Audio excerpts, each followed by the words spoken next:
사도신경으로 신앙 고백합니다. 전능하사 천지를 만드신 하나님 아버지를 내가 믿사오며 그 외아들 우리 주 예수 그리스도를 믿사오니 이는 성령으로 잉태하사 동정녀 마리아에게 나시고 본디오 빌라도에게 고난을 받으사 십자가에 못 박혀 죽으시고 장사한 지 사흘 만에 죽은 자 가운데서 다시 살아나시며 하늘에 오르사 전능하신 하나님 우편에 앉아 계시다가 저리로서 산자와 죽은 자를 심판하러 오시리라. 성령을 믿사오며 거룩한 공회와 성도가 서로 교통하는 것과 죄를 사하여 주시는 것과 몸이 다시 사는 것과 영원히 사는 것을 믿사옵나이다. 아멘.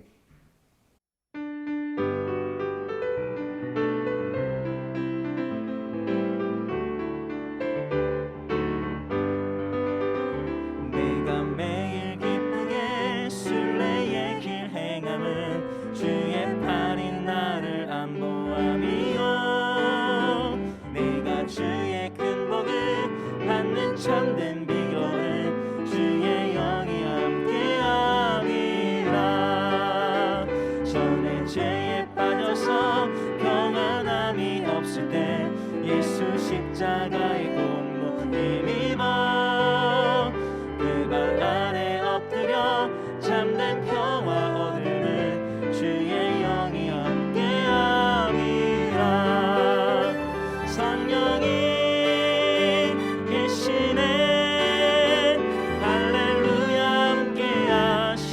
함께하시네 좁은 길을 걸으며 밤낮 기뻐하는 것 주의 영이 함께함이라 나와 동행하시고 모든 염려하시니 나는 숲의 새와 같이 기쁘다 내가 기쁜 마음으로 주의 뜻을 행함은 주의 영이 함께함이라 성령이 계시네 할렐루야 함께하시네 좁은 길을 걸으며 밤낮 기뻐하는 것 주의 영이 함께함이라 세상 모든 욕망과 나의 모든 정욕은 십자가에 이미 못을 박았네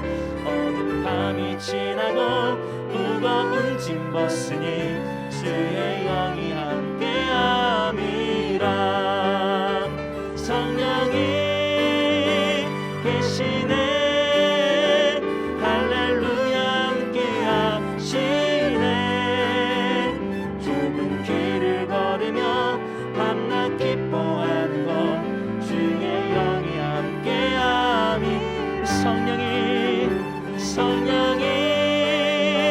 계시네 할렐루야 함께하시네 좁은 길을 걸으며 밤낮 기뻐하는 것 주의 영이 함께함이라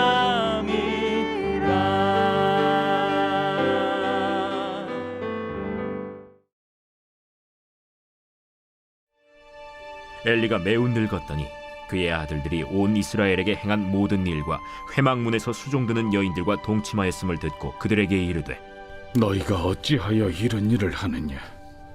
내가 너희의 악행을 이 모든 백성에게서 듣노라. 내 아들들아, 그리하지 말라. 내게 들리는 소문이 좋지 아니하니라. 너희가 여호와의 백성으로 범죄하게 하는도다. 사람이 사람에게 범죄하면 하나님이 심판하시려니와 만일 사람이 여호와께 범죄하면 누가 그를 위하여 간구하겠느냐? 하되 그들이 자기 아버지의 말을 듣지 아니하였으니 이는 여호와께서 그들을 죽이기로 뜻하셨음이더라. 아이 사무엘이 점점 자라매 여호와와 사람들에게 은총을 더욱 받더라. 하나님의 사람이 엘리에게 와서 그에게 이르되 여호와의 말씀에 너희 조상의 집이 애굽에서 바로의 집에 속하였을 때에 내가 그들에게 나타나지 아니하였느냐? 이스라엘 모든 지파 중에서 내가 그를 택하여 내 제사장으로 삼아 그가 내 제단에 올라 분향하며 내 앞에서 에봇을 입게 하지 아니하였느냐? 이스라엘 자손이 드리는 모든 화제를 내가 내 조상의 집에 주지 아니하였느냐?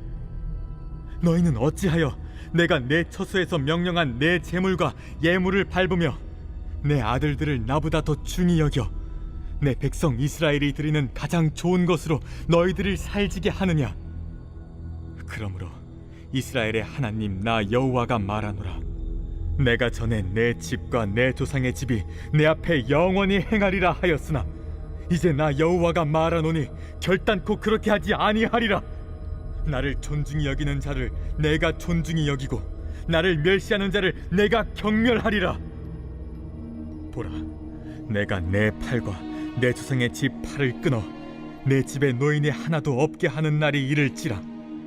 이스라엘에게 모든 복을 내리는 중에 너는 내 처소의 환난을 볼 것이요 내 집에 영원토록 노인이 없을 것이며 내 제단에서 내가 끊어버리지 아니할 내 사람이 내 눈을 쇠잔하게 하고 내 마음을 슬프게 할 것이요 내 집에서 출산되는 모든 자가 젊어서 죽으리라.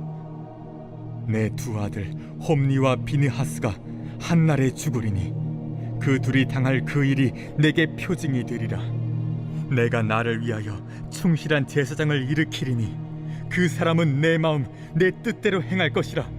내가 그를 위하여 견고한 집을 세우리니 그가 나의 기름 부음을 받은 자 앞에서 영구히 행하리라. 그리고 내 집에 남은 사람이 각기 와서 은 한 조각과 떡 한 덩이를 위하여 그에게 엎드려 이르되 청하노니 내게 제사장의 직분 하나를 맡겨 내게 떡 조각을 먹게 하소서 하리라 하셨다. 하니라.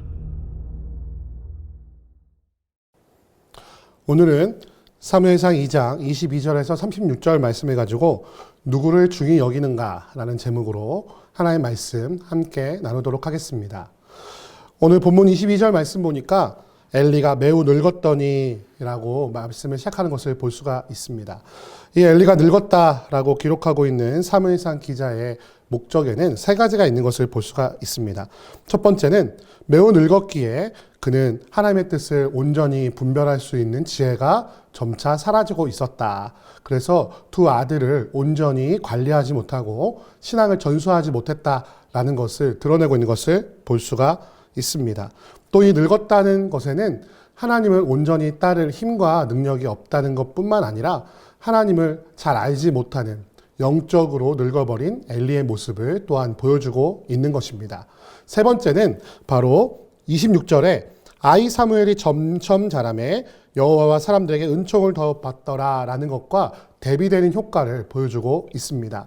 바로 영적인 그 질서가 엘리에서 사무엘로 넘어가고 있는 것을 보여주고 있다라고 우리가 말씀을 통해 볼 수가 있습니다. 사랑하는 성도 여러분, 젊은이와 늙은이의 가장 큰 차이점이 무엇이라고 생각하십니까? 바로 그것은 자신을 바꾸는 것을 두려워하지 않는 것이라고 사람들은 말하는 것을 볼 수가 있습니다. 우리는 언제나 하나님의 말씀 앞에서 나를 바꾸어 가야 합니다. 바로 그것이 개혁신앙이죠. 그러나 변하기를 멈추는 순간 우리는 늙어버리고 말게 됩니다. 하나님의 말씀을 알아도 내가 변화하지 않는 그런 선택을 하고 있다면 우리의 신앙과 우리의 영혼이 늙어 있지는 않은지를 살펴보시는 은혜가 있으시기를 주님의 이름으로 축원드립니다. 이 엘리가 늙은 결과 일어난 일이 무엇입니까? 바로 엘리의 두 아들이 그 성막에서 행했던 모든 일들을 알았음에도 불구하고 그들을 제대로 책망하지 못하고 제어하지 못하여서 그 두 아들이 이스라엘 백성으로 하여금 범죄하게 하는 결과를 낳게 되었습니다. 아들들의 죄악의 총체적인 원인은 무엇이냐? 바로 여호와의 제사를 멸시한 것이라고 앞에 사무엘상 2장 17절에 나타나고 있는 것을 볼 수가 있습니다. 이들은 하나님을 믿지 않았습니다. 하나님을 제사하는 일을 그저 일로 여기고 자신들의 뜻대로 하며 결국에는 회막문에서 수종드는 여인들과 동침하는 성적인 범죄까지 이르는 지경에 이르렀습니다. 사실 이들은 말만 제사장이었지 하나님을 전혀 믿지 않는 불신자였던 것입니다. 그러나 대제사장이었던 엘리는 이들을 책망하지도 못했고 관리하지도 못했습니다. 그들의 죄악 가운데서 아들들을 구원하지 못했다는 것이지요. 23절에서 25절에 나오는 엘리의 책망의 내용을 보면 맞는 말이에요. 그런데 말로만 그치고 그 합당한 벌이 없었다는 것이 가장 큰 문제였죠. 아들들은 그의 말을 왜 듣지 않았을까요? 첫째는 엘리의 삶을 보고 아들들은 마땅히 하나님을 섬겨야 될 이유를 발견하지 못했다는 것입니다. 오늘날의 젊은이들이 왜 교회를 떠날까요?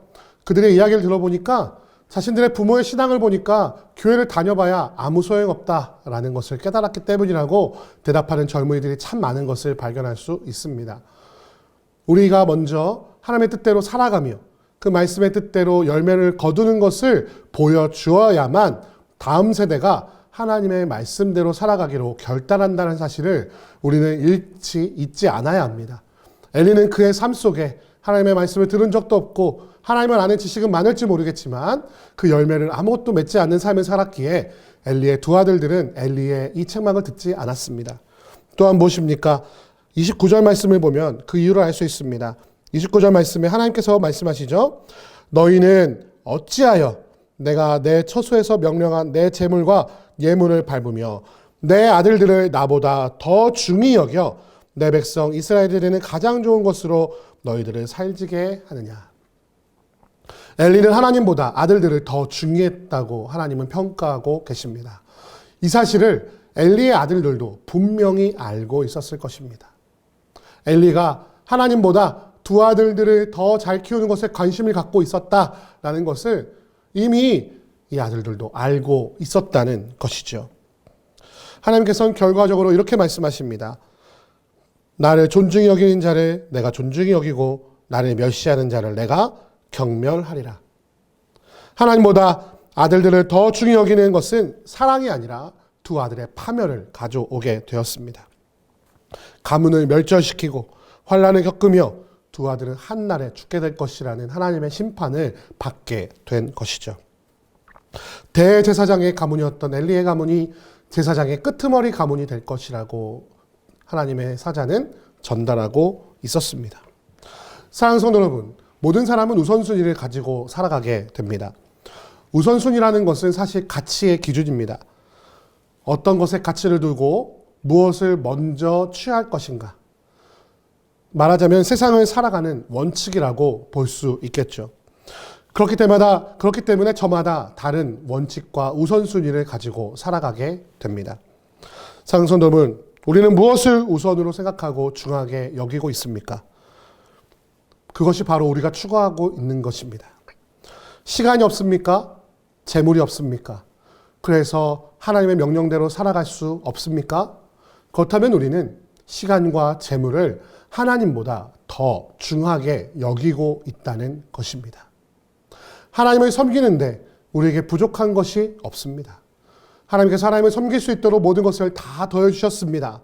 그렇다면 물질을 얻는 일에, 시간을 아끼는 일에 우선순위를 두지 마시고 여호와 하나님을 우선순위에 두시는 지혜가 있으시기를 주님의 이름으로 축원드립니다. 바로 하나님을 세상 그 어떤 것보다도 중하게 여길 때에 바로 그것이 하나님의 사람들이 마땅히 살아가는 삶의 원칙, 우선순위가 될 줄 믿습니다. 오늘 엘리와 같이 두 아들을 사랑하는 일에 하나님보다 더 중히 여겼던 그 어리석음을 반복하지 마시고 하나님보다 더 중히 여길 것은 없습니다. 하나님이 내 삶의 가장 중요한 분이십니다. 라고 고백하는 이 아침이 되시기를 주님의 이름으로 축원드립니다. 함께 기도하겠습니다. 사랑과 은혜가 많으신 아버지 하나님, 하나님께서 우리에게 이 시간 물으십니다. 너는 무엇을 더 중히 여기느냐? 엘리 대제사장은 아들들을 하나님보다 더 중히 여겼기에 심판받게 되었음을 우리가 말씀을 통해 보게 됩니다. 시간이 없어서, 물질이 없어서 하나님을 섬길 수 없다고 핑계대지 않게 하시고 시간보다도 물질보다도 하나님을 더 중히 여길 줄 아는 지혜가 이 자리에 있는 모든 주의 백성들에게 넘치게 하여 주옵소서. 인도하시고 붙잡아 주실 것을 믿사오며 우리 주 예수 그리스도의 이름으로 기도드립니다. 아멘. 주기도문 하시겠습니다. 하늘에 계신 우리 아버지여, 이름이 거룩히 여김을 받으시오며 나라의 임하옵시며 뜻이 하늘에서 이룬 것 같이 땅에서도 이루어지이다. 오늘날 우리에게 일용할 양식을 주옵시고 우리가 우리에게 죄 지은 자를 사하여 준 것 같이 우리 죄를 사하여 주옵시고 우리를 시험에 들게 하지 마옵시고 다만 악에서 구하옵소서. 대개 나라와 권세와 영광이 아버지께 영원히 있사옵나이다. 아멘.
아멘.